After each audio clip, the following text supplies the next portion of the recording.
This is Roger Hebard and his beautiful wife Elizabeth, and now we're in the Old Testament. We do two in the Old Testament. It takes a little over a year to get through the Old Testament, but less than a year in the New, two and two.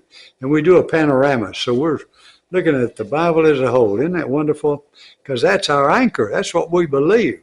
That's why if all of us make this word of God our anchor, we'll all be praising God with one voice that it asks us to do in Romans 15, what we read a while ago tonight. All right, the flood subsides. So old Noah, bless his heart, he went against everybody and built an ark. And they all thought probably he was nuts, but he was preaching to them, but he was a righteous man and they were unrighteous.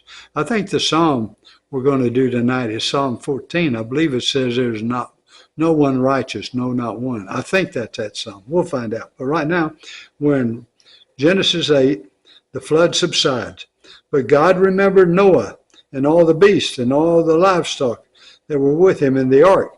And God made a wind blow over the earth, and the waters subsided. The fountains of the deep and the windows of the heaven were closed. The rain from the heaven was restrained, and the waters receded from the earth continually. At the end of 150 days, the waters abated. So that's about 5 months, isn't it?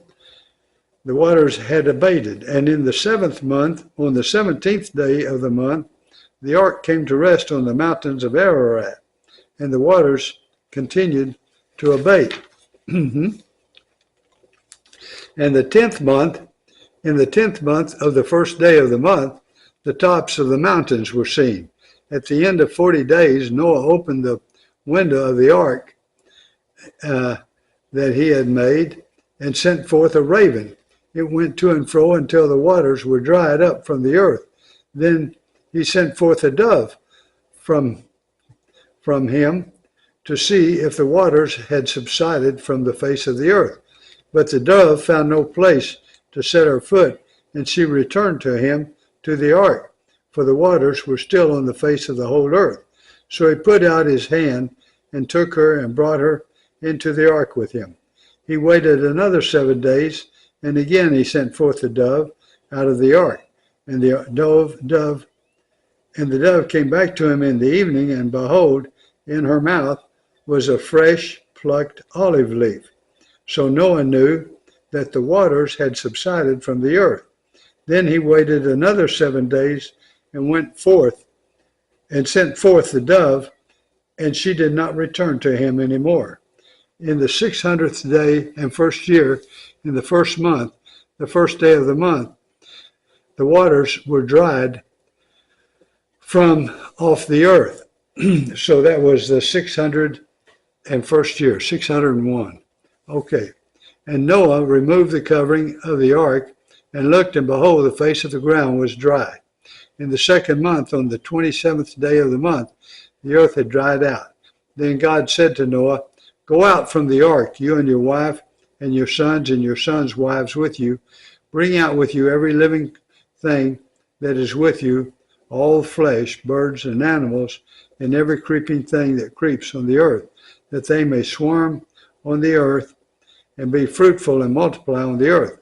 So Noah went out, and his sons and his wife and his sons' wives with him, every beast, every living thing, and every bird, everything that moves on the earth, went out by families from the ark. Then Noah built an altar to the Lord, and took some of every clean animal and some of every clean bird, and offered burnt offerings on the altar. See, instinctive in man was the need to sacrifice blood for sins. That's the way I look at it in his worship, that would be the reason for that. And when the Lord smelled the pleasing aroma, the Lord said in his heart, "I will never again curse the ground because of man, for the intention of man's heart is evil from his youth.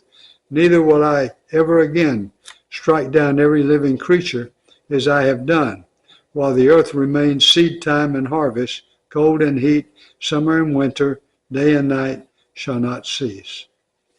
Okay, Don't you know, we want to be godly and righteous and good and pleasing to God, people that need not be ashamed.